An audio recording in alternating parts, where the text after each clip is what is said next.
Hi students, all of you welcome to my channel. ഇപ്പോൾ നമ്മൾ പഠിക്കാൻ പോകുന്നത് 5ാം ക്ലാസ്സിലെ 9ാമത്തെ ചാപ്റ്റർ ടുവേർഡ്സ് ഇക്വാലിറ്റിയുടെ 3ാം പാർട്ടാണ്, പാർട്ട് 3. പേജ് നമ്പർ 156 എടുക്കുക. Welfare pensions. നമ്മൾ പെൻഷൻസിനെ പറ്റി കേട്ടിട്ടുണ്ട് അല്ലേ? നമ്മുടെ വീട്ടിൽ തന്നെ പെൻഷൻസ് വാങ്ങിക്കുന്ന ആളുകൾ ഉണ്ടാകാം. പ്രായമായവർക്ക് പെൻഷൻ ലഭിക്കുന്നുണ്ട്, അതുപോലെ കർഷകർക്ക് പെൻഷൻ ലഭിക്കുന്നുണ്ട്, വിധവകളായ സ്ത്രീകൾക്ക് പെൻഷൻ ലഭിക്കുന്നുണ്ട്, അതുപോലെ തന്നെ ഡിഫറൻ്റ്ലി ഏബിളായിട്ടുള്ള ഹാൻഡിക്കാപ്ഡ് ആയിട്ടുള്ള ആളുകൾക്ക് പെൻഷൻ ലഭിക്കുന്നുണ്ട്, സീനിയർ സിറ്റിസൺസിന് അല്ലേ പെൻഷൻ ലഭിക്കുന്നുണ്ട്. അപ്പോൾ എന്തിനാണ് പെൻഷൻ നൽകുന്നത്, എന്താണ് വെൽഫെയർ പെൻഷൻസ്, അതിനെക്കുറിച്ച് നമുക്കൊന്ന് പഠിക്കാം. Welfare pensions are social security schemes aimed at providing financial assistance to people who are socially and economically backward as well as vulnerable groups. അപ്പോൾ നോക്കിക്കേ, വെൽഫെയർ പെൻഷൻസ് എന്തിനാണ് നൽകുന്നത്? വെൽഫെയർ പെൻഷൻ എന്ന് പറയുന്നത് ഒരു സോഷ്യൽ സെക്യൂരിറ്റി സ്കീമിൽ ഉൾപ്പെടുന്നതാണ്. എന്താണ് അതിൻ്റെ ലക്ഷ്യം നോക്കിയേ? നമുക്ക് സാമൂഹികമായും സാമ്പത്തികമായും പിന്നിൽ നിൽക്കുന്ന ആളുകളെ സഹായിക്കുന്നതിന് വേണ്ടി സാമ്പത്തിക സഹായം നൽകുക. അതാണ് എന്തുകൊണ്ട് ഉദ്ദേശിക്കുന്നത്, ഈ ക്ഷേമ പെൻഷൻ കൊണ്ട് ഉദ്ദേശിക്കുന്നത്. അതായത് സാമ്പത്തികമായും സാമൂഹികമായും പിന്നോക്കാവസ്ഥ നേരിടുന്ന ഒരു വിഭാഗം ജനങ്ങളുണ്ടല്ലോ, അപ്പോൾ അവർക്ക് നമ്മൾ ചെറിയൊരു സാമ്പത്തിക സഹായം ഗവൺമെൻറ് നൽകുന്നു. അതാണ് ഈ വെൽഫെയർ പെൻഷൻ എന്നതുകൊണ്ട് ഉദ്ദേശിക്കുന്നത്. The chief beneficiaries of welfare pensions are senior citizens, the differently abled, widows, unmarried women above 50 years of age, farmers, etc. ഇനി ആർക്കൊക്കെയാണ് പെൻഷൻ ലഭിക്കുന്നത്? ഒന്നാമത്തത് സീനിയർ സിറ്റിസൺസിന് അല്ലേ, നമ്മുടെ രാജ്യത്തെ മുതിർന്ന പൗരന്മാർക്ക് പെൻഷൻ നൽകുന്നുണ്ട്. പിന്നെയോ ദ ഡിഫറൻ്റ്ലി ഏബിൾഡ്, ഭിന്നശേഷിക്കാരായിട്ടുള്ള ആളുകൾക്ക്. വിഡോസ്, വിധവകൾ. ആരാണ് വിധവകൾ? ഭർത്താവ് മരിച്ചുപോയ സ്ത്രീയാണ് വിധവ. അടുത്തത് unmarried woman above 50 years of age.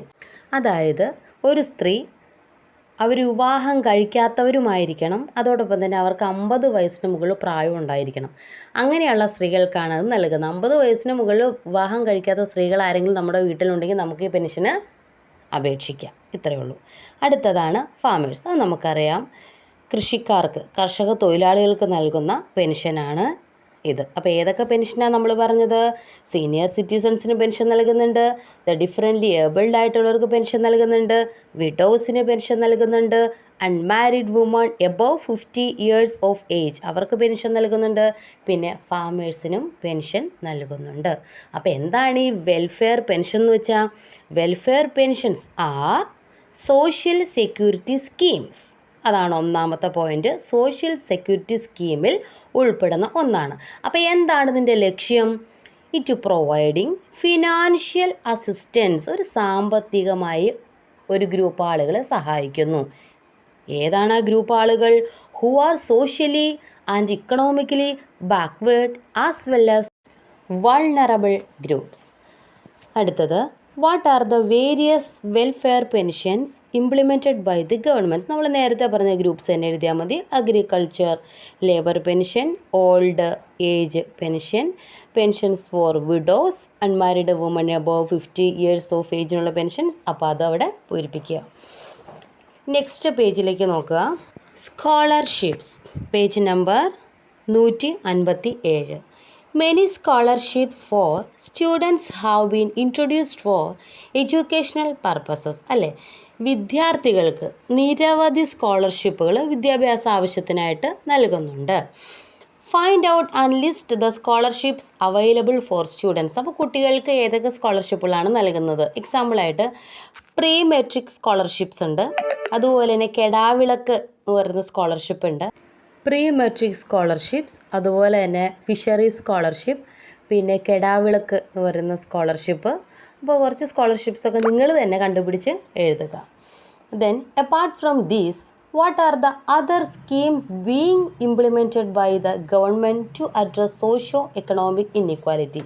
ശരിക്കും സാമൂഹികമായും സാമ്പത്തികമായും അസമത്വം നിലനിൽക്കുന്നു എന്ന് നമ്മൾ കഴിഞ്ഞ ക്ലാസ്സിൽ പഠിച്ചു. അതിൻ്റെ കാരണങ്ങളും പഠിച്ചു, അതിനെ ഇൻഫ്ലുവൻസ് ചെയ്യുന്ന ഫാക്ടേഴ്സും പഠിച്ചു. അപ്പോൾ ഈ സാമൂഹിക സാമ്പത്തിക അസമത്വം പരിഹരിക്കാൻ എന്തെല്ലാം പദ്ധതികൾ സർക്കാർ വേറെ ആവിഷ്കരിച്ചിട്ടുണ്ട്? അപ്പോൾ നമ്മൾ പെൻഷൻസിൻ്റെ കാര്യം പറഞ്ഞു, അതുകൂടാതെ സ്കോളർഷിപ്പിൻ്റെ കാര്യം പറഞ്ഞു. ഇനി അടുത്തത് നോക്കിക്കേ, have you notice the pictures? നിങ്ങൾ ഈ ചിത്രങ്ങളിലേക്ക് നോക്കിക്കേ.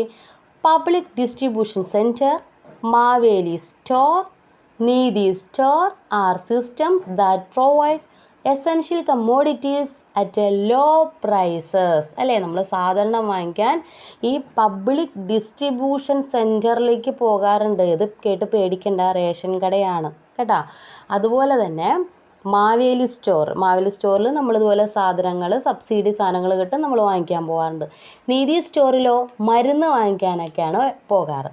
ഇനി നോക്കൂ, ഈ ചിത്രത്തിലേക്ക് നോക്കൂ.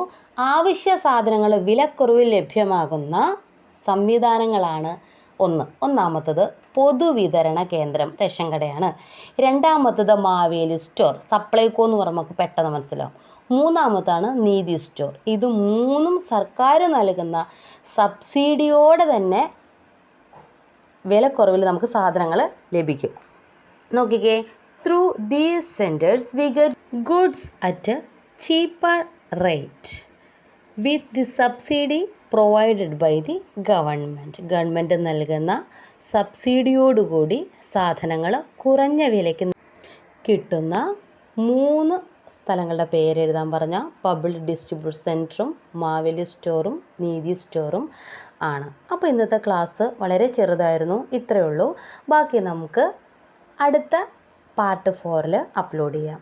Thank you very much. എൻ്റെ ക്ലാസ് ഇഷ്ടമായെന്ന് ഞാൻ വിചാരിക്കുന്നു. ഇഷ്ടമായെങ്കിൽ മാത്രം എൻ്റെ ചാനൽ സബ്സ്ക്രൈബ് ചെയ്യുക, ലൈക്ക് ചെയ്യുക. Thank you.